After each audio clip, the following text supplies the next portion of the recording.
I'm not sure if you guys have been updated on USAID, which basically means you and I funded this. Now, I've done tons of research, tons of reading, and I've consolidated this list, and you've got to hear some of this stuff because I've seriously never seen anything like this. Honestly, I am beside myself on the stuff that our money was spent on. And I'm pretty sure if you don't already know half of this stuff, you're gonna be very shocked as well. So let's just cut to the chase, jump right into this, because if you thought Doge dropped some bombshells, I'm talking add a whole bunch of sticks to dynamite to it.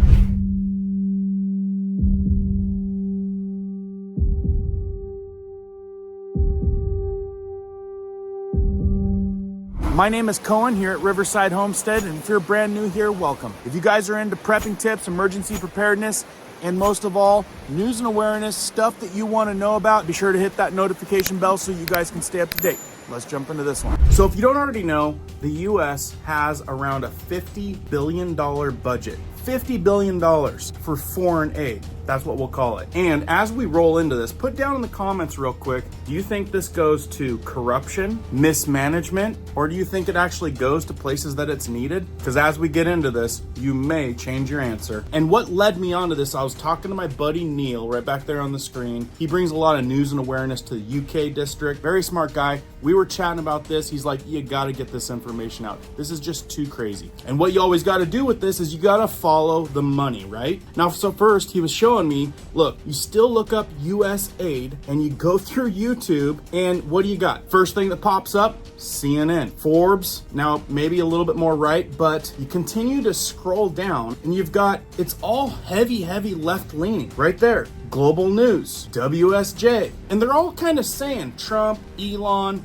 dictators, but the thing is you go through USAID, 3 pages of all heavy left leaning, in your face, this is what USAID is. So what does that tell us? Clearly, YouTube can do a better job at being a little bit more central, right? Because to me, that looks like it's heavily leaning one direction. So, like always, you gotta follow the money, right? usspending.gov, good place to start. Easy way to scroll through the tens and hundreds of millions of dollars that go crazy places. So, looking through where the money goes, curious at who cut these checks, right? Who was in charge? Who was in charge? Scrolling through, well, we found out who was in charge. This gal right here, you can see the World Economic Forum. See that right there? It says Power. The irony, right? Because Power is her last name, Samantha Powers. And there she is again, United Nations. It's funny how it's always the same people pushing the same stuff, and you see them in charge nearly in every organization. So enough there, let's dive into where this foreign aid is going. You may have seen some of them, but I'm sure you haven't heard of all of them. And again, remember, this is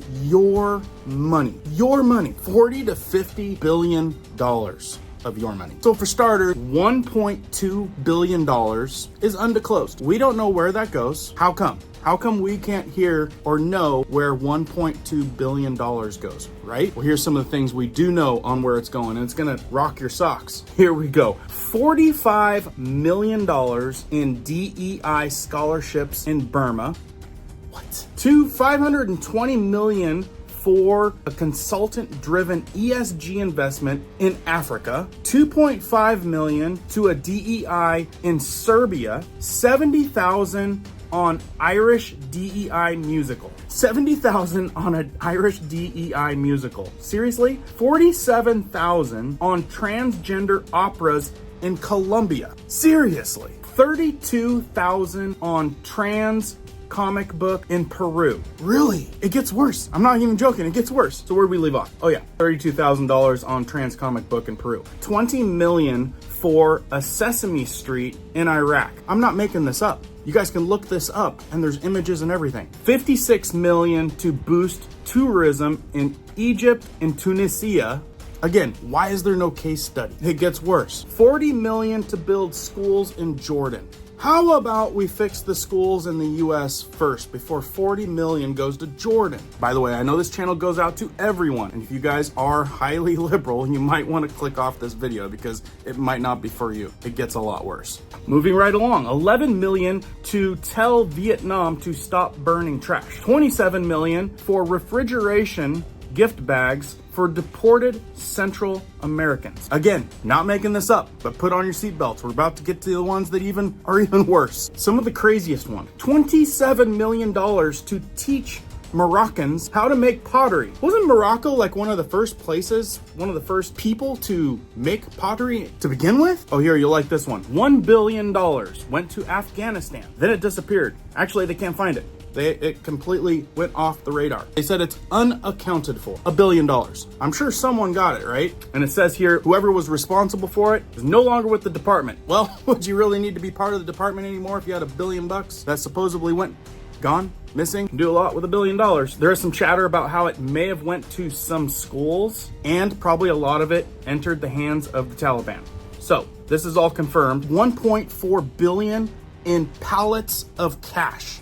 Pallets of cash. It wasn't a wire transfer. It was pallets of cash to Iran as a controversial deal. Critics argue it was funding Iran's military. Pallets of cash, folks. Your tax, your money. Furthermore, the military expansion and proxy war in the Middle East was supported, and some claimed it was part of the nuclear agreement settlement that could only be done in cash, according to Obama. Right. How about this one?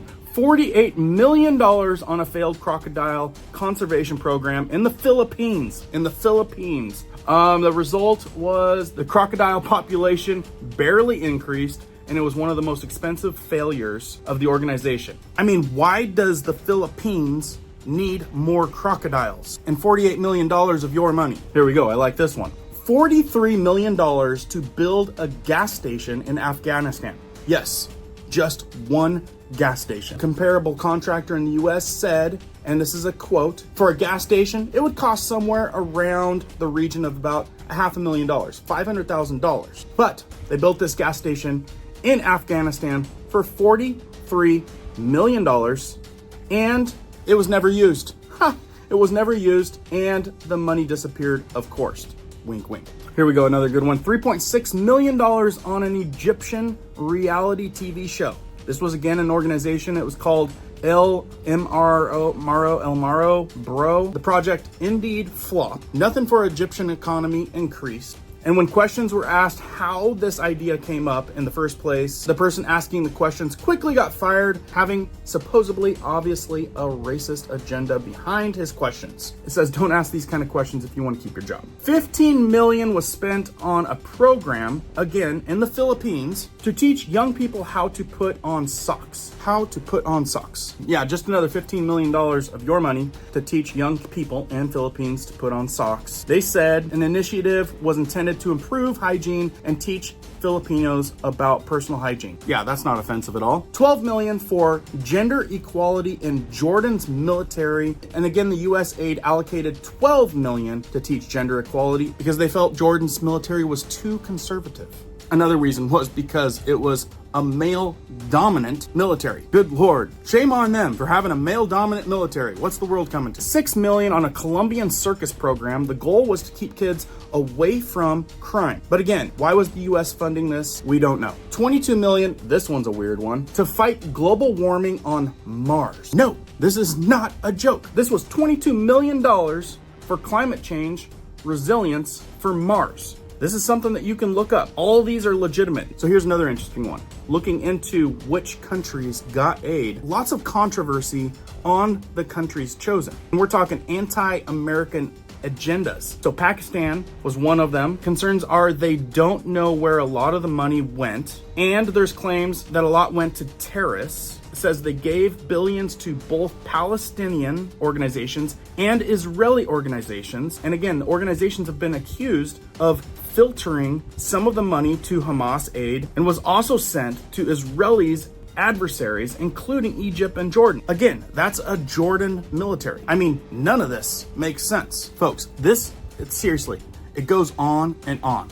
I don't get it. Maybe you do. Throw it down in the comments. But let's get into who supports this. There's people on both sides. So you got the Republicans that are highly skeptical of the organization, arguing that taxpayers' money should stay in the United States. Are you on that side? Then you got the Democrats that are highly supportive of it, claiming this aid helps global stability, diplomacy, and creating more equality for the future.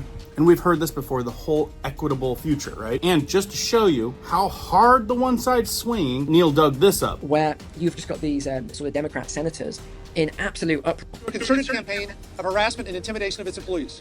This is on top of Trump's freeze of crucial foreign assistance programs. So this goes on, but you guys get the idea. They make this big uproar, and you would think it was a huge, because they said it was a huge protest. But then... Really?